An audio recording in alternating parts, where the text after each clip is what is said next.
আসসালামু আলাইকুম। নিশ্চয়ই সবাই ভালো আছেন। আলহামদুলিল্লাহ আমিও ভালো আছি। আজকে আমি আপনাদের সাথে বর্ণনা করব কেয়ামতের বর্ণনা, অর্থাৎ কোন কোন বৈশিষ্ট্য দেখলে আমরা বুঝবো যে কেয়ামত হচ্ছে, যদি ততদিন পর্যন্ত মানুষ আমরা বেঁচে থাকি।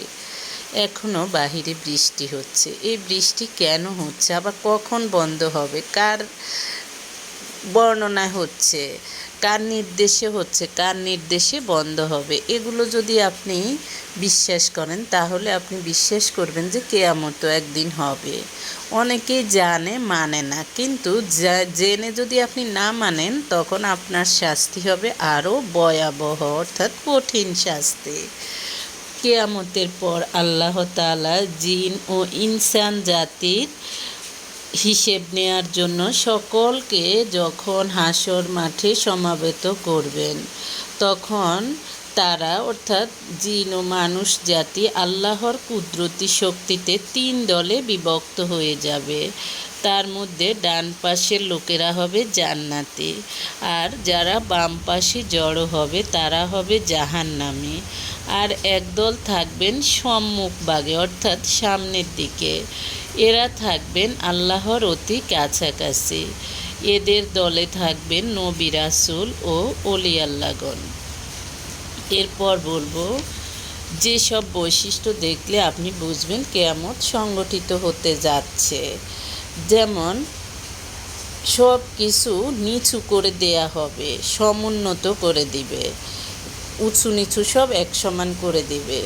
যখন প্রবলভাবে পৃথিবী কাঁপবে এবং পর্বতমালা, অর্থাৎ পাহাড় পর্বত সব ভেঙে চুরমার হয়ে যাবে এবং উৎক্ষিপ্ত হবে ধূলিকণা, সব কিছু ধূলিকণার মতো আকাশে উঠতে থাকবে।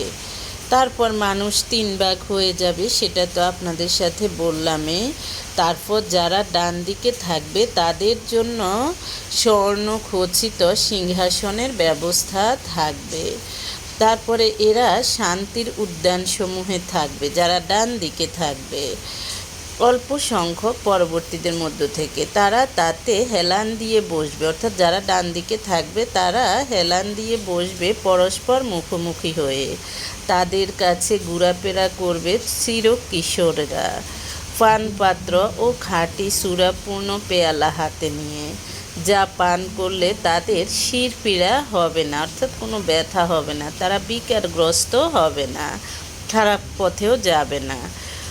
আর তাদের পছন্দমতো ফলমূলও থাকবে এবং তাদের রুচিসম্মত পাখির গোশত, তথায় থাকবে আনত নয়না হুরগণ।